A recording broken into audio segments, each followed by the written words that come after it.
రైతు గుండె రగిలితే రాజ్యాలు కూలాల్సిందే. టమాటా రైతు కన్నీటిపై బీసీవై పార్టీ నిప్పులు.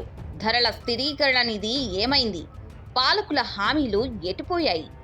రోడ్డున పడ్డ టమాటా రైతును తక్షణమే ఆదుకోవాలి. బిచ్చగాడికి ₹2 వేస్తేనే వింతగా చూసే రోజులివి.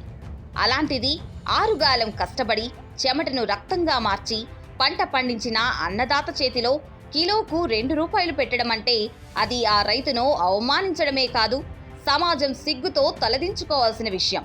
ప్రస్తుతం తెలుగు రాష్ట్రాల్లో టమాటా రైతు పరిస్థితి వర్ణనాతీతంగా మారింది. బయట టీ తాగితే ₹10 పలుకుతుంటే అదే ₹10కు 5 కిలోల టమాటాలు వస్తున్నాయంటే మార్కెట్ వ్యవస్థ ఎంతలా కుప్పకూలిందో అర్థం చేసుకోవచ్చు. ఎకరాకు ₹30,000 పెట్టుబడి పెట్టి సాగు చేస్తే కనీసం కోత కూలీలు, రవాణా ఛార్జీలు కూడా రాక రైతు రోడ్డున పడ్డాడు. పండించిన పంటను అమ్ముకోలేక కళ్ల ముందే కుళ్లిపోతుంటే భరించలేక రోడ్ల మీద పారబోస్తున్న పరిస్థితి గుండెను కలిచివేస్తుంది. ధరల స్థిరీకరణ నిధి అని గొప్పలు చెప్పుకునే ప్రభుత్వాలు క్షేత్రస్థాయిలో రైతును ఆదుకోవడంలో పూర్తిగా విఫలమయ్యాయి.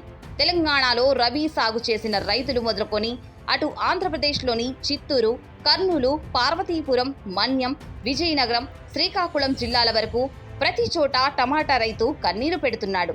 ఓట్ల కోసం పథకాలు ప్రకటించే పాలకులు పంటకు మద్దతు ధర కల్పించడంలో ఎందుకు చొరవ చూపడం లేదని బీసీవై పార్టీ ప్రశ్నిస్తోంది. 2 రాష్ట్రాల్లోని టమాటా రైతులారా అధైర్యపడకండి అంటుంది బీసీవై పార్టీ. అన్నదాత శ్రమకు విలువలేని ఈ వ్యవస్థపై పోరాడేందుకు బీసీవై పార్టీ సిద్ధంగా ఉంది. టమాటాకు గిట్టుబాటు ధర దక్కే వరకు ప్రభుత్వంపై ఒత్తిడి తెస్తామని హామీ ఇస్తుంది. ప్రతి నియోజకవర్గంలో కోల్డ్ స్టోరేజ్ ఏర్పాటు చేయాలని డిమాండ్ చేస్తుంది.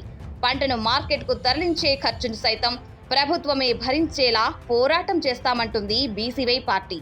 రైతు సంక్షేమమే ధ్యేయంగా బీసీవై పార్టీ టమాటా రైతుకు అండగా ఉంటుంది. పాలకుల కళ్లు తెరిపించే వరకు, అన్నదాతకు న్యాయం జరిగే వరకు రైతు వెంటే మేముంటామంటూ భరోసా ఇస్తుంది బీసీవై పార్టీ.